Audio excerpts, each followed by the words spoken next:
last night the Leafs got a point. They're up 2-0. They had a decent first period. The second and third period, they got absolutely caved in again. And the shot attempts were – there was so much disparity. Are we morphing towards doing analytics on the show now? Are we doing that? Well, I think it just hammers home exactly what everyone's seeing. It's an eye test with a little analytics. I mean, shot attempts are not really that deep, dude. It's not like we're getting crazy with analytics. It's just pointing out that the Leafs were on their heels basically all night. Right. And when you look at that game, you look at the Carolina game a few days ago, it's foreign territory. Like, what it has given me an appreciation for is, like, the last 9 years were pretty easy. Right. You know, during the regular season. I get the playoffs, different story. But I'm getting this, like, nostalgic kind of feeling of 10 years ago when we used to do the show. When we started back in 2010, 2011, 2012, and they were terrible. Blue lunch. Yes, and it was very difficult to watch every single night. And the reality is they just don't have enough guys that are scaring the opposition. They don't have enough guys that are playing well. They give up more goals than any team in the league. They've got injuries. Like, yet they're 8-8-2, glass half full. It's November, and they're only a few points out of the playoffs. I was looking at the standings, and they are 4 points out of first place in the division, so a week-long stretch could change everything. But what's concerning is you're just talking about how they look. They kind of look like Pittsburgh has the last couple years, where they got some good players, some high-end talent, and ultimately they stink. They get blown out a lot of nights, poor goaltending, and just everything looks like they're getting dominated every night on the ice. That's what Pittsburgh has looked like the last couple years. And that's what they look like right now. Pittsburgh had cup rings and banners that they can look back on. That's the problem. And the Leafs don't have that. The cupboards are bare in Pittsburgh because they went in on every deadline, getting players. But you said, go deep in the playoffs, they win, all of that type of stuff. You look at it right now, in Toronto, it's a little bit different of a narrative, right? Because if Brad Treliving wants to make some moves, it's not like he's got a ton of capital to work with in the minors, draft picks, all of that. It's zero. It's zero. Well, it's close to zero. You can be creative. You do have Easton Cowan. You got Ben Danford. You have your first pick in 2028, which seems like a lifetime away. They better not trade that pick. Like, they better not trade that pick.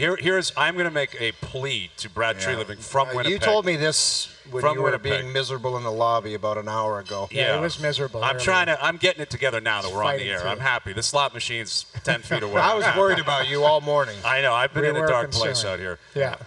Give it, I'd say, let's say a bold number, okay? 30 games. That would be 12 more games for the Leafs. Okay. Don't do anything for 12 games because over the next 12, what you're going to get is Wall back and activated. Yep. Stolarz will return. You'll get your tandem going. I think Matthews will return. 12 more games to see if they can get out of this. Right. Because if you start making moves now, thinking we got to go get this guy or that guy, if they keep playing like this, it may just be an off year for them. It may be a retool season where you've got to adjust on the fly. And I'm not saying I know that Treliving's going to do it. I'm sure he's making calls. Everyone is. I'm sure he's concerned about the way his team's playing. Sure. He should be. But I don't jump in and start trading first 3 years down the road and the prospects that you do have for someone right now that might improve you in a slight manner, but not enough to get you over the top. Give it 12 more games. And a side note for all the people on Twitter that think Rasmus Andersson in Calgary is going to drastically change your organization or what's going on the ice. He's not a bad defenseman. He's a pretty good defenseman. Not Cale Makar, though. Thank you very much. Not Cale Makar. Thank you very much. You're right.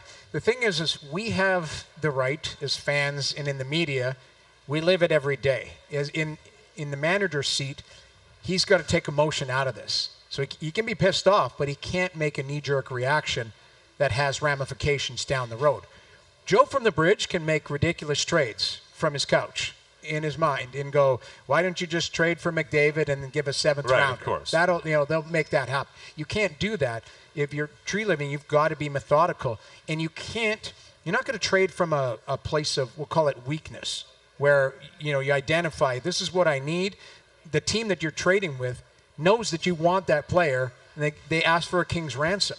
So the teams that are, we'll call it at the bottom, that have players to trade, they have the luxury of time. Well, but that's what I'm saying, Noodles. Again, because of their history, the last 9 years being a perennial playoff team, right? They are still viewed upon as that level of, competitor. Right now, they're not. But that's my point. Like, in reality, there's a chance there's GMs calling Treliving saying, we'll make a trade for that player, like, because you're terrible. right Right, now. Like, right, okay. I don't know if that's happening. And what I'm saying is in 12 games, if they go 4-8, it probably should. Like, Right. it probably should. If you realize you're just not going to have a year, you've got to find a way to get a farm system going, get some picks back, get some flexibility, and Right. possibly readjust. Like, they've made it to the playoffs 9 straight years. That's longer than any team in the league. I know, but what you just said, Hayes, like getting a farm system going and getting picks back, that's not over. That takes time, and Dude, it takes that's patience. not one trade deadline or a 2-week thing. I That know. is. And it takes courage, and it takes. You're going to have to sell it upstairs, and Keith Pelly's going to be involved and all that. There's a lot of. I'm not, again, we're not there yet, but like watching them play, forget wins and losses. Like they are getting caved in every night. Like it's very concerning to watch them play. We found the game last night, right? We were all over Winnipeg looking for the Leaf game. We found it, and the Habs We were shouldn't getting blown have. up. We probably shouldn't have, Yeah. but they were not in a great place.